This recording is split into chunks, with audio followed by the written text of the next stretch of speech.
He's a member of the Monster Energy Pro Circuit Kawasaki team, now going to be running the number 2, which is his new permanent number as a AMA national champion. Let's welcome Ryan Villopoto. Hey, Ryan, we saw the bike out there in the lobby. It is official. You are number 2 now? No more RV51? No, yeah, it'll be number 2. I think Stroop's got my 51 now. Right. That's odd how that worked out. Now, you're going to be racing East Coast. Is that the plan this year? Yeah, that's the plan. I think, I got hurt and kind of took me a while to get back into it. And now I'm riding, pretty much back to normal. But obviously, West is here and I'm not ready, so I'll just ride East. Now, last year you had hinted that you might ride East anyway to learn the tracks. So when you move up and have to race the full series, you'll have experience. So were you actually planning on racing West, and then it was just the injury that changed it? It was kind of up in the air.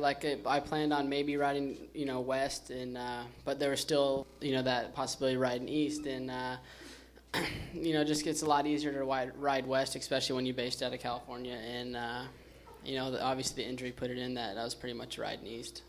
Now, why the decision? You never even gave a hint that you would switch to a 450 in your 3rd year, which is this going to be. Did you ever entertain that thought at all? No, not at all, especially ride for Mitch. He doesn't want to, throw anything in there that might jeopardize what I have with him, and which is good. I'm not ready to ride a 450, not at all. After your performance at Motocross to Nations, and then you won the AMA Athlete of the Year, it really kind of put you to another level. Do you feel that around you? Now people are saying, Ryan Villopoto's the next guy, the next guy, the next guy. Do you feel that? Has it changed for you? Well, obviously, Motocross to Nations was an awesome weekend. Winning two of the races was unbelievable, and I had a lot of fun. But and just kind of, you just can't let it get to you. You gotta.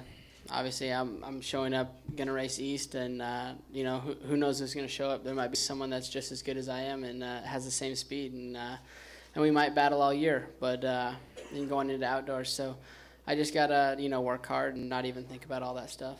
Ryan, I have one more question for you. You kind of established yourself as a motocross rider because your first year in Supercross, you didn't win the title, but you did win the title the first year in motocross. How far have you evolved now? Do you think that you're just as strong in Supercross as you are outdoors? Yeah, I think so. I think, growing up, I've rode a lot of arena cross, and that's where it kind of came from. Obviously, during the winter up there, you can't really ride any outdoors, so it's pretty much all arena cross, and then, summer comes around, and then you can ride outdoors. So I just think it was, riding amateur nationals, you kind of get into the whole swing of outdoors, and then you get thrown into, riding Supercross. It's a whole new deal, and once you get like that year under your belt, you kind of know what to expect and know how it is. So I think I'm about the same with motocross and Supercross.